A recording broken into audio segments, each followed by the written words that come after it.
ખૂબ જ ઐતિહાસિક અને ગૌરવપ્રદ દિવસ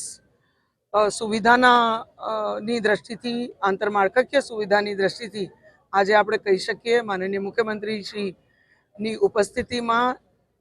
સૌરાષ્ટ્રનો સૌથી લાંબો અને મોટો ફ્લાયઓવર એટલે લગભગ 4.5 કિલોમીટરનો ફ્લાયઓવર સિટીના એક ભાગ એક એન્ડથી બીજા એન્ડને જોડતો ખૂબ જ અદ્યતન ફ્લાયઓવર આજે જામનગર શહેરને પ્રાપ્ત થયો છે। ત્યારે સુભાષ બ્રિજથી લઈ અને દ્વારકા રોડ સુધી જેટલા રસ્તામાં જે ટ્રાફિકના પ્રશ્નો હતા એ આવતા દિવસોમાં જે બોટલનેક્સ હતા, જે સર્કલ્સમાં પ્રોબ્લેમ, 4 રસ્તા જ્યાં ભેગા થતા હતા ત્યાં ટ્રાફિક જામ જે થતું હતું એ છે, કોઈ એવા ઇન્ડસ્ટ્રીયલ જે ટ્રાફિક સવાર સાંજ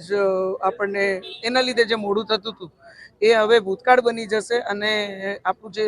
શહેરનું ઇન્ટરનલ જે આખું યાતાયાત છે એ ખૂબ જ સરસ રીતે આપણે વાહનની અવરજવર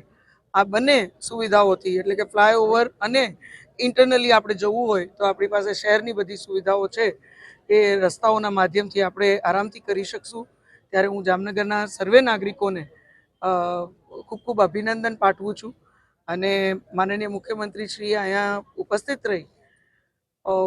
શહેર અને જિલ્લાની અનેક સુવિધાઓનું ખાતમુહૂર્ત અને લોકાર્પણ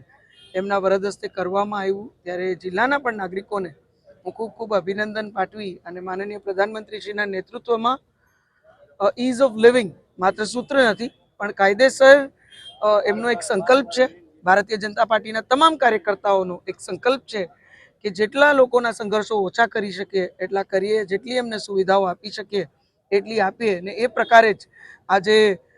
સમરસતા હોય, સુરક્ષા હોય, સુવિધાઓ હોય એ જ રીતે ભારતીય જનતા પાર્ટી મોદી સાહેબના નેતૃત્વમાં અને માનનીય ભૂપેન્દ્રભાઈ પટેલ સાહેબના નેતૃત્વમાં ગુજરાત રાજ્યને મજબૂતીથી આ તમામ દિશાઓમાં આગળ વધારવાનું કાર્ય કરી રહી છે। ત્યારે મેં અહીં મારી વાતમાં કીધું એવી રીતે હમણાં આપણે સૌએ અલગ અલગ મીડિયાના માધ્યમથી ક્યાંક જોયું હતું કે વિપક્ષો જેને હંમેશાથી માત્ર એમને કામ કરવાની તો કોઈ આદત છે નહીં, કામ કરવાની એમનામાં કોઈ પદ્ધતિ નથી કે વિચાર નથી, વિઝન નથી, નેતૃત્વ નથી, કંઈ નથી, પણ હંમેશાથી એ લોકો કોઈ જ્યારે એક તૈયાર ભાણું મળે ત્યારે પબ્લિસિટી ના શોખીન છે। તે પબ્લિસિટીના ભાગરૂપે એ લોકો કહેતા હતા કે ફ્લાયઓવર નું જલ્દીથી લોકાર્પણ કરો નહીંતર અમે કરી દઈશું। મને આશ્ચર્ય આવી બધી સ્ટેટમેન્ટથી એટલા માટે થાય કે જેમાં એમનું કંઈ લેવા દેવા નથી। આ આખું વિઝન ભારતીય જનતા પાર્ટીના નેતૃત્વનું છે। આખી સુવિધા, માળખાકીય સુવિધા કેન્દ્ર સરકાર, રાજ્ય સરકાર અને પછી નગરપાલિકા દ્વારા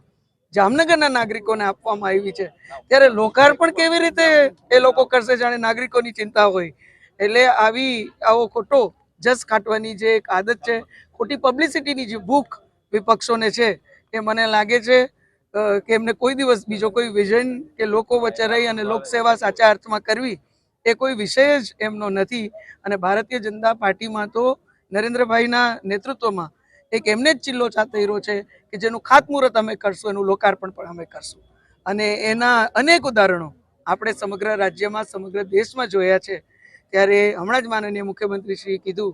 કે મોદી સાહેબના પ્રયત્નથી આજે જામનગર કાયદેસર વિશ્વના નકશા પર આવી ગયું છે। એ WHO હોય, એ આપણું ઇટરા હોય કે અન્ય બીજી સુવિધાઓ હોય, આવી માળખાકીય સુવિધા ટાયર 3 સિટીમાં આટલી મોટી માળખાકીય સુવિધા પણ ક્યાંક જામનગરને એ ઊંચાઈ પર લઈ જવાના જે પ્રયત્ન છે એની પ્રતીતિ કરાવે છે। ત્યારે આ બધું શક્ય માત્ર જામનગરના ખૂબ જ જાગૃત નાગરિકોના માધ્યમથી થયું છે। ત્યારે આપ સૌના માધ્યમથી હું જામનગરના સર્વે નાગરિકોને